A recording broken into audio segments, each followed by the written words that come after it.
খুব সংক্ষিপ্ত পরিসরে রাসূল সাল্লাল্লাহু আলাইহি ওয়াসাল্লামের জীবনী থেকে আমরা কিছু লাইফ লেসন নিয়ে আসবো। আমরা কি শিখতে পারি রাসূল সাল্লাল্লাহু আলাইহি ওয়াসাল্লামের জীবনী থেকে। প্রথম যেই লেসনটা আমরা উল্লেখ করতে চাই সেটা হচ্ছে রাসূল সাল্লাল্লাহু আলাইহি ওয়াসাল্লাম খুব বড় মনের মানসিকতার অধিকারী ছিলেন, বড় মনের বড় হৃদয়ের অধিকারী ছিলেন। তিনি সবার জন্য ছিলেন। He use to think beyond the narrow borders. কখনো ন্যারো মাইন্ডেড ছিলেন। উনি সবাইকে অ্যাকোমোডেট করতে চাইতেন। তিনি আলামিন, বিশ্ববাসীর জন্য রহমত। He is for all and his teaching is for all. দ্বিতীয় যে শিক্ষাটা আমরা পাই সেটা হচ্ছে রাসূল সাল্লাল্লাহু আলাইহি ওয়াসাল্লাম সবসময় সংঘবদ্ধ জীবন যাপন করেছেন। আমরা যদি দেখি মক্কাতে সংঘবদ্ধ, মদিনাতে সংঘবদ্ধ, যেখানে তিনি ছিলেন সংঘবদ্ধ ছিলেন এবং আমরা যেন ইউনাইটেড থাকি। কোরআনের শিক্ষাটা তিনি বারবার বলেছেন, ওয়ালা তাফাররাকু, তোমরা বিচ্ছিন্ন হয়ো না, তোমরা আলাদা হয়ে জীবন যাপন করো না, বরং তোমরা সংঘবদ্ধ জীবন যাপন করো। 3 নম্বর যে শিক্ষাটি আমরা পাই রাসূল সাল্লাল্লাহু আলাইহি ওয়াসাল্লামের জীবনী থেকে সেটা হচ্ছে তিনি পিস লাভার ছিলেন, শান্তিকামী। কখনো সংঘাতে সহজে বিরোধে জড়াতে চাইতেন না। সবসময় শান্তি প্রতিষ্ঠায় তিনি অগ্রগামী ছিলেন। আমরা যদি দেখি যে কুরাইশদের সাথেও কিন্তু তিনি পিস ট্রিটি করেছেন, শান্তি চুক্তি। সাহাবারা রাজি হচ্ছিলেন না, কিন্তু তিনি করেছেন। মদিনায় এসে তিনি মদিনা চার্টার করেছেন, মদিনা সনদ করেছেন, ইহুদিদের সাথে একসাথে থেকেছেন। কিন্তু মদিনা সনদ ভঙ্গ হয়েছে যখন তারা বিশ্বাসঘাতকতা করেছে। তার মানে তিনি সবসময় শান্তির পক্ষে ছিলেন। তো আমরা যারা নবীজির উম্মত বলে নিজেদেরকে দাবি করি, আমরা যেন সবসময় শান্তিকামী হই, আমরা যেন শান্তির পক্ষে থাকি, এটা আমাদের জন্য শিক্ষা। 4 নম্বর যে শিক্ষাটি আমরা পাই সেটা হচ্ছে he was the flag bearer of justice.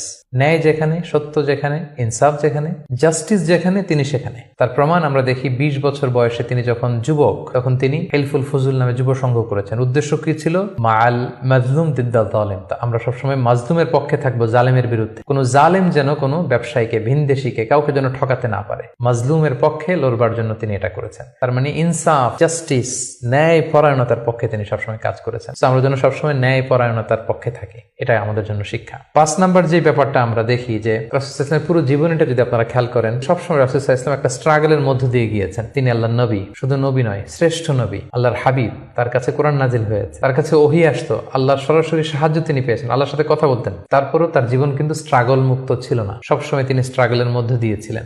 আমরা একটু স্ট্রাগল করলে হতাশ হয়ে পড়ি, একটু বিপদে পড়লে হতাশ হয়ে পড়ি। আমরা যদি রাসূলের জীবনী দেখি তাহলে আমরা বুঝতে পারবো না, হতাশ হওয়া যাবে না, ধৈর্য ধারণ করতে হবে। কারণ struggle is the part of our life. আমার নবী স্ট্রাগল করেছেন, তিনি সংগ্রাম করেছেন। সো সংগ্রাম আমাদের জীবনের অংশ।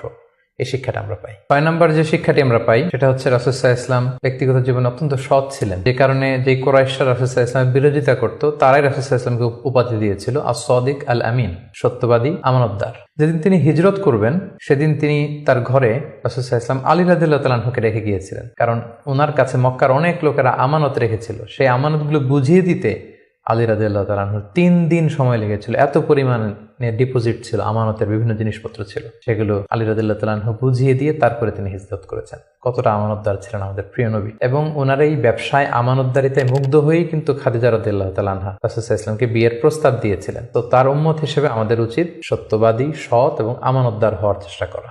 7 নম্বর যে শিক্ষাটি আমরা রাসূল সাল্লাল্লাহু আলাইহি ওয়াসাল্লামের জীবনী থেকে পাই সেটা হচ্ছে রাসূল সাল্লাল্লাহু আলাইহি ওয়াসাল্লামের একটা ফ্রেন্ডলি ইন্টারাকশন ছিল তার ফলোয়ারদের সাথে, good interaction with the followers. আমাদের অনেক লিডারদের মধ্যে একটা বসি ভাব থাকে যে আমি সব জানি, আমার ফলোয়াররা কিছুই জানে না, আমার টিমের লোকেরা কিছুই জানে না। না, রাসূল সাল্লাল্লাহু আলাইহি ওয়াসাল্লাম এটা করতেন না। কারোর কাছ থেকে কোনো ভালো কনসালটেশন, কোনো পরামর্শ আসলে পলিসি মেকিং এ তাদের কথাও তিনি রাখতেন। সুবহানাল্লাহ, এটা একটা গুড লিডারের বৈশিষ্ট্য। 8 নম্বর যে শিক্ষাটা আমরা পাই সেটা হচ্ছে রাসূল সাল্লাল্লাহু আলাইহি ওয়াসাল্লাম হেভিলি ফোকাসড ছিলেন তার মিশনে। সেই যে মক্কায় তিনি তাওহীদের বাণী প্রচার করতে শুরু করেছেন, রিসালাতের বাণী প্রচার করতে শুরু করেছেন, আখিরাতের কথা মানুষকে প্রচার করতে শুরু করেছেন। তার যে দাওয়াতের ফোকাস, এই ফোকাস থেকে কোনো প্রলোভন, কোনো লোভ, কোনো স্ট্রাগল, কোনো বিপদ রাসূল সাল্লাল্লাহু আলাইহি ওয়াসাল্লামকে এক চুল পরিমাণ নাড়াতে পারেনি। আমরা যদি জীবনে সফল হতে চাই আমাদের ফোকাস ঠিক রাখতে হবে। ফোকাস থেকে আমরা নড়ে গেলে কিন্তু আমরা সফলতার দেখা পাবো না।